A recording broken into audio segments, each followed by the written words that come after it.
எல்லாரும் எதிர்பார்க்கறது உங்க கட்சிக்காரங்க கூட்டணி கட்சி எல்லாம் எதிர்பார்க்கறது வேட்பாளர் பட்டியல் அது என்னைக்கு வரும்? இன்னும் நாளைக்கு மதிப்புக்குரிய பீஸ் கோயில்ஜி அவர்கள் வர்றாங்க. அவர் வந்த பிறகு அவருடைய முடிவெடுத்து அறிவிக்கும். இல்ல இது தாமதம் ஒண்ணு இல்லை, இன்னைக்கு லீவு தான். பரவாயில்ல, இதுல என்ன இருக்கு உங்களுக்கு?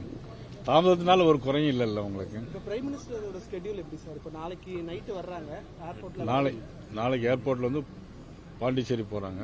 திருப்பி தங்கிட்டு மறுநாள் அங்கிருந்து கிளம்புறாங்க.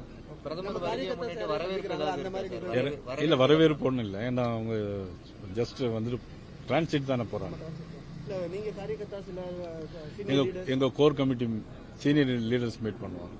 திமுக பிரச்சார பாடல் வெளியிட்டு இருக்காங்க, 2.0 ஆட்சி அமைப்போம்னு சொல்றாங்க.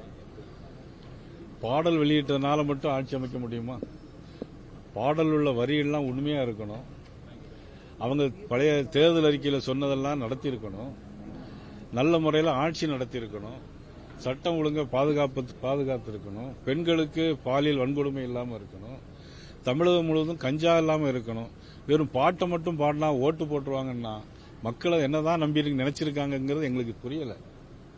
அதனால இந்த 5 ஆண்டு காலமும் மக்கள் பட்ட வேதனைக்கு ஒரு விடிவு காலம் தான் ஏப்ரல் 23ஆம் தேதி.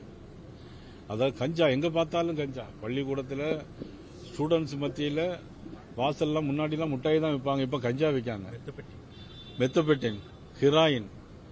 அதாவது என்னன்னா அவங்களுடைய தேர்தல் இப்போ உள்ள தேர்தல் அறிக்கை என்ன சொல்லியிருக்காங்கன்னா ஒண்ணுமே சொல்லல. ஏன்னா கடந்த கால தேர்தல் அறிக்கை எதுவுமே அவங்க செய்யல.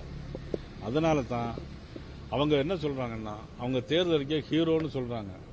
அவங்க தேர்தல் அறிக்கை பார்த்து நாங்க என்ன தெரியுமா ஹீரோன்னு சொல்றோம். அவங்க ஹீரோயின் அப்படின்னாங்க, அது ஹெராயின் தமிழ்நாடுங்கிறத நான் சொல்றேன். அதனால இந்த பாட்டு படிக்கிறது, மக்களை இனிமேல் ஏமாத்துற வேலையெல்லாம் தமிழகத்தில் நிச்சயமா எடுபடாது. அனைத்து முக்கிய தலைவர்களும் ஒரு தொகுதியில் நிற்கும் போது விஜய் இன்னைக்கு திருச்சி கிழக்குலையும் வேட்புமனு தாக்கல் பண்ணியிருக்கிறார். அது அவருடைய விருப்பம், அவர் எங்க வேணாலும் தாக்கல் பண்ணலாம். சுதந்திர இந்தியாவில் யார் எங்க வேணாலும் தாக்கல் பண்ணலாம். மக்கள் எவ்வளவு தூரம் ஓட்டு போடுறாங்க பொறுத்து தான். கூட்டத்துக்கு சரியா போதிய பாதுகாப்பு கொடுக்கலன்னு சொல்லி அவங்களும் மத்திய அரசுக்கும் கடிதம் எழுதியிருக்காங்க, மாநில அரசுக்கும் போதுமான பாதுகாப்பு கொடுக்கல அப்படின்னு சொல்றாங்க. நீங்க என்ன விஜய்க்கு மட்டும் கேக்குறீங்க? தனி மனிதனுக்கே பாதுகாப்பு இல்லைங்க திமுக ஆட்சியில. உங்களுக்கு பாதுகாப்பு இருக்கா? மீடியாவில் நீங்க 24/7 அந்த கண்டனை அடிச்சு பெட்ல போட்டாங்க. அடிபட்ட ஆளுக்கே எஃப்ஐஆர் போட்டாங்களா? அதை பத்தி நீங்க சொல்லவே மாட்டேங்கிறீங்க. தனி மனிதனுக்கே பாதுகாப்பு இல்ல, விஜய்க்கு என்ன பாதுகாப்புன்னு கேக்குறீங்க? பாஜக தேர்தல் அறிக்கை எப்ப சார் வெளியாகும்? வெகு விரைவில்.